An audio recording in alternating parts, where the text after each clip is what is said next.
Hi guys, welcome back to my channel. Well, I uploaded my first video in a long time yesterday, in 2 years, and I decided I'm going to keep the streak going for this week, so I'm uploading another one today. So we'll pick up where we left off. In the last video, I was speaking about the experience when you finally arrive, you've gotten your job and a typical shift on the floor.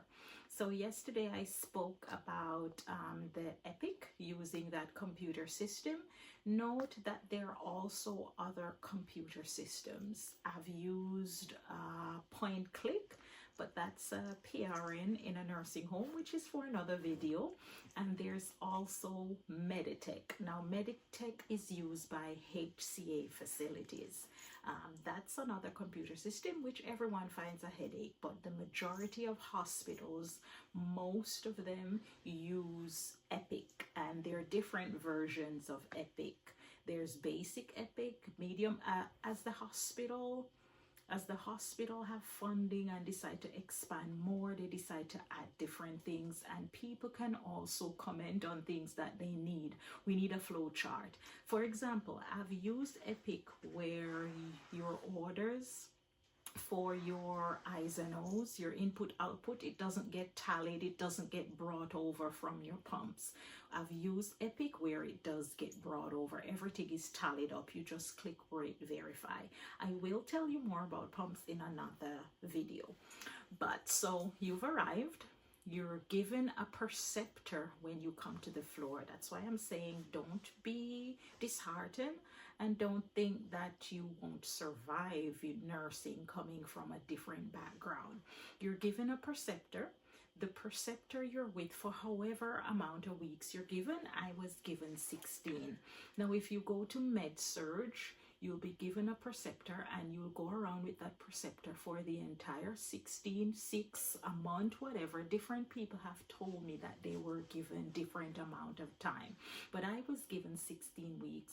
For my first week, I did my Epic. The second week, I did Epic also. And then you take a test at the end to see if you know the computer system.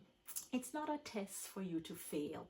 It's a test to see if you can manage. So the questions would be like accessing your workspace, accessing your MAR, that's your medication administration register, then administering your meds.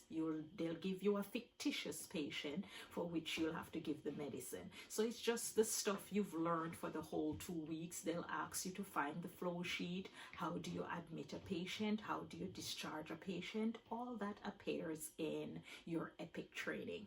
So while you're with your preceptor, this person, my preceptor, is now a very good friend of mine because we spend so much time together on the floor that we've become close. Hopefully your journey will be decided on the preceptor, because hoping is somebody who want to teach and understand that even though you're a qualified nurse with years of experience, you've come from a different background, a different country, different concepts, and hopefully that person will be accommodating. So you're with your preceptor and you'll see your preceptor log in. She or he will administer medicine, will show you how to pull it from the Pyxis or whatever the hospital decide to use. So either the Pyxis or the Omnicell, they'll pull the medicines, and as you go along, they'll give you a chance to chart, to have the experience, just to get your feet wet with what's going on. So those are the easy weeks. You're learning. She'll show you how to access the doctor. So to access your doctor, I find in the UK sometimes for me it was stressful because I don't know who is covering, but here on the Med-Surg floor, you typically have somebody called the hospitalist. Now the hospitalist would be like the SHO covering at night. I typically work night in the UK for the last 5 years prior to me migrating. So if things have changed, people are free to say in the comments. So this is from me, from my training, from my graduated nursing school in 2009 up until when I moved from England in 2016. So 2018. I came in 2018. So this is the experience I've had. So your hospitalist would be like your SHO, and that doctor covers everything you need. Most of your orders are in. When I go to work at night, I check the orders, and your orders will tell you if you're due labs, because sometimes if the patient's due stuff, you don't know unless you go into the orders. If orders pop up for you in the night, there'll be an icon for you to acknowledge. When you click on the acknowledge icon, then you'll see everything that they've put in place for that particular patient. If you need something overnight, most nurses here, you get a cell phone. It's an iPhone, and that iPhone, you can only use it in the hospital. You log in, you'll have it as your number, and all the doctors that work for the hospital, their names are in there. So when you come on duty, you'll see who the attending is, you'll know who the nursing supervisor is, you'll also know who your charge nurse is, and for most things, you'll contact your charge nurse. She may be on the department. The floors here are different than in England. We call it the ward. Here we call it the floor, on the nursing floor. There's typically one patient to a room, and that one room has an ensuite bathroom. So you don't have 4 in a bay, 6 in a bay, none of that like you have in England, which is what I like. So it's like a hotel room. There's a television in there for the patient. There's the commode, there's the bedpan, and there's the bathroom. On med-surg floor, the patients can get up and go to the bathroom, and if they've had surgery, the doctor has to put an order in that they can have a shower. Other than that, they cannot. It's a bed bath. So everything is predetermined, and the doctor decides everything that the patient gets or does not. So your job is the same. You will use your nursing skill, you will use your assessment. When you get a patient, you will get a thorough report. On med-surg, it's typically 4, 5, or 6 patients. When I came, I started out with 4, then they started giving 5, then during COVID on the med-surg floor, they were giving 6. I recently completed an assignment, travel assignment, where I was on a step-down unit, and it is 5, but most med-surg give the most. I'm at a PRN at another hospital, and they give 6 patients. Typically, you get report from either 1 or 2 nurses. Same like in the UK, sometimes you'll get report from 6 different people, and it'll take you forever. Some report sheets are predetermined. Otherwise, you just grab a piece of paper and you write what you need to know about the patient. So you'll have the patient, you'll have the hospital number. Usually there's stickers. You can just put a sticker there. And then once you get the report of the patients you're looking after, you go into Epic and you click those patients' name from the list of patients on the floor, and you pull them over into your floor sheet. You pull it into something called the brain, where you'll only see the patients you're looking after. There's a task bar, and the task bar shows you all the things that's due for your shift. So if your shift typically starts at 7, you'll have 7 till 7 all along the task bar. You'll see a pot that looks like a medicine pot, and that will show your medicine. Then you'll see some grid. The grid opens up your flow sheet. It will show you your turn. It will show you everything that you need to do for the patient. And then lab will be shown as like a lab tube, a tube that you collect your sample in. That will come up and you'll know that you're due a blood test. Sometimes you'll see an exclamation mark. It'll be something that you need to go in, verify. If you've given blood and it hasn't been signed off, those pop up on your screen in yellow. So you'll just need to read. especially if you're unfamiliar. It's a new environment for you. You just have to be vigilant and read. But everything is habit. You get into a habit, so you have good practice. You read, but you have a long time with your preceptor to go through these things, and you'll see I watch my preceptor. I asked questions. I asked why you do this, why you do that, and then she started off by letting me call the doctor for an order, liaising with family on the phone, speaking, putting in orders, because there are some orders that you as a nurse will be able to put in. I find most people think that you lose your autonomy. It depends. In med-surg, I had autonomy. In the ICU, I had even more. So I'm able to put in nursing orders. So let's say I do my skin assessment. If I do the skin assessment, which is in the flow sheet, everything is in your flow sheet. Once I do it, it will give a score. If the score is high for the probability that the patient will develop a pressure sore, a pressure ulcer bundle opens up in yellow and I put an order in. The order is pre-written. So when the order comes up, all I have to do is tick and I put the provider's name. And when it asks me who gave me authorization, I'll just put that it's nursing driven protocol. I tick, I put the provider's name. When he sees it, he will accept.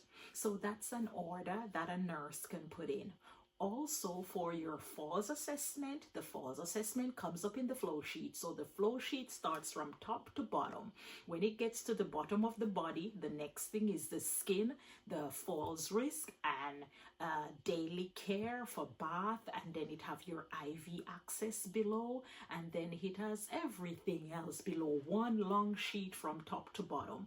If your flow sheet in Epic isn't set up like that, you can pull it over. You can pull the things you need, remove the things you don't need, so that when you open your page, you can design it how you want it to look for you with what you're comfortable with. Everybody's flow sheet may look a bit different, but usually med-surg, it's set up the same. ICU, it's set up a bit different. It's for critical care, so it looks a bit different. So every floor will have certain requirements that you're to do. And during my preceptor period, I was given a booklet from the floor with the expectation for my documentation. So some things you don't have to do. They'll tell you every 4 hours you have to document this. Every hour you have to do eyes and nose, including fluid balance and urine in and output for what? So urine output, what you drank, what's out. And sometimes on the med-surg floor, you do get patients from urology. They're on irrigation. You have to monitor that. There is a flow sheet for irrigation fluid, one with the amount in, one with the amount out, and then it tallies up the total, so you know what's urine and what's irrigate. So everything, don't be scared. I know it's new for you and you may think, oh my God, what have I gotten myself into? But you will find it a piece of cake. Once during your preceptor period, it's an important period where you ask questions and learn. And even after that, they know you're new. So people are bending over backwards to respond and any concern you have. So when you get your patient and you're on your own, your preceptor have left you and you're on your own, you get your 6th patient, you come in, you clock in. When you clock in, you're in the building. Then they give you a report. You get your report sheet, whether it be yours or one that's created on the floor. Where I worked, I had report sheets that were pre-made with the patient name. Then it went across the body systems, anything wrong with them. And then there was an area for fluids, an area for IV access, and then the plan for the night, if there were any referral or if there were any specialities that the patient need to see outside of med-surg. With that, I mean, let's say the patient came in with a wound in med-surg. I would do a referral to the wound care specialist nurse. And just like the other order that I put in, that comes up in orders as well. I'd click the wound. Once you click that there's a wound, staging it, what stage, it automatically pops up and says that based on what you've written, the patient need a wound assessment.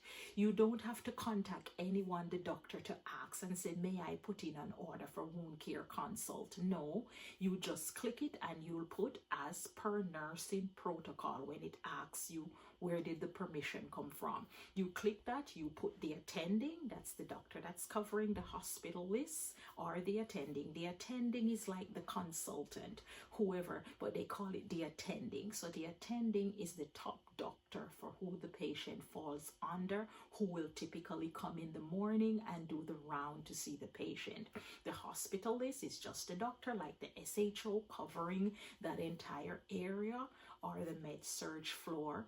But if your patient's under urology, or your patient is a orthopedic patient, because sometimes you get these patients out there on the regular floor, their doctor will come over and see them, just like in the UK.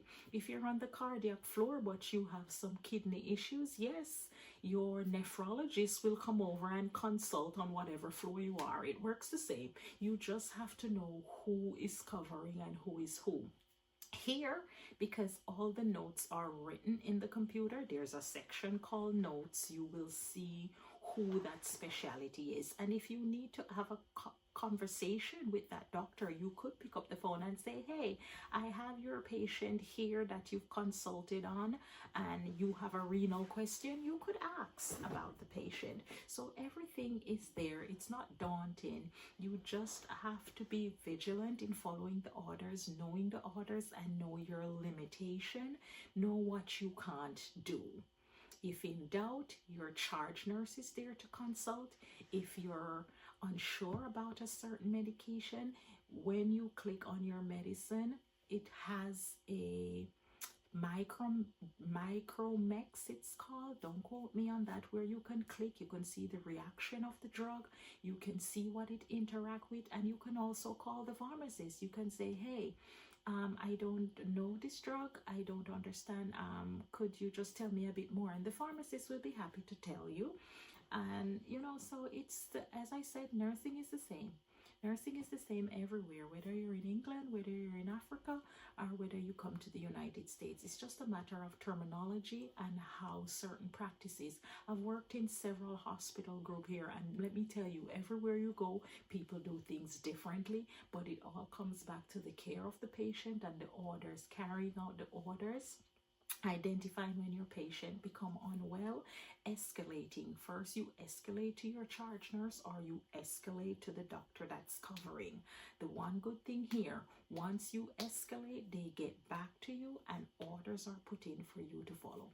Let's say you're looking after a patient. You take report, you go in, and your vitals, your blood pressure and all of that. Some floors have a healthcare assistant. That's what it's called in the UK. Here it's called a aide, nurse's aide. It's called a PTC. It's called a primary care tech. They're different terms, but it all means just your helper, your HCA. They know their task and they'll go around and do a lot for you. They'll do your blood sugar, they'll do your vitals, so you have help. Once they do those things and put it in, sometimes they'll come and say, hey, the blood pressure is a bit low. You can say, oh, did you try the other arm? If they said yes, you will look what the blood pressure is. You'll submit it, because you have to sign your name that you submit and accept it. Once you submit and accept low blood pressure, you assess your patient. You can go back, use your critical thinking, and you think, what, this patient, the blood pressure is too low. You can call the doctor. They'll always, some floors you have to page. You don't have the doctor's personal number on your phone. There's a system of how to get in touch with the provider. You'll page the hospital list, and then he'll return a call and ask for you by name. Say, hey, who is looking after bed 114, bed 115, whatever room your patient is in? And he'll say, yes, I receive a page. So you'll come to the floor and you'll say, what's wrong? Yes, the blood pressure is a bit low. The patient is this, is doing that. I've done this, I've given this, but it's still not improving. Therefore, they will either say, no, I want to leave it, or he'll give you some medicine, or they'll say, okay, I'm going to put in a bolus of fluid. That will be put into Epic. You'll go onto your screen, you'll see it, you'll acknowledge it, it'll pop up in your order. When you open the MAR, you'll see the one-time dose of normal saline or whatever he decides to give. It could be albumin. If it's albumin, it will be in your Pyxis, or it will be in your, some places you have to call pharmacy. So you'll just, it flows, it'll flow, you'll know what to do, you won't feel like a fish out of water. So, you know, all these questions, I find that it's the most asked questions for me, that, you know, how will I survive? Will it be the same? Will I look stupid? No, you won't. You've been a nurse for a while. Be confident in your skill, and you know you will survive. Tomorrow I'm going to do another video, and I'll just continue on what these things that you do just to make people comfortable. You can ask questions, I'll read your comments and I'll answer those questions as well. So this was just like a little session. I find it's the most asked question. How will I survive? I don't have confidence. So I'm going to give you the confidence. I'm going to give you the tools that you need. Don't forget to like, share, and subscribe. And I'm on a trend to do a video every day this week. So stay tuned. Thanks for watching.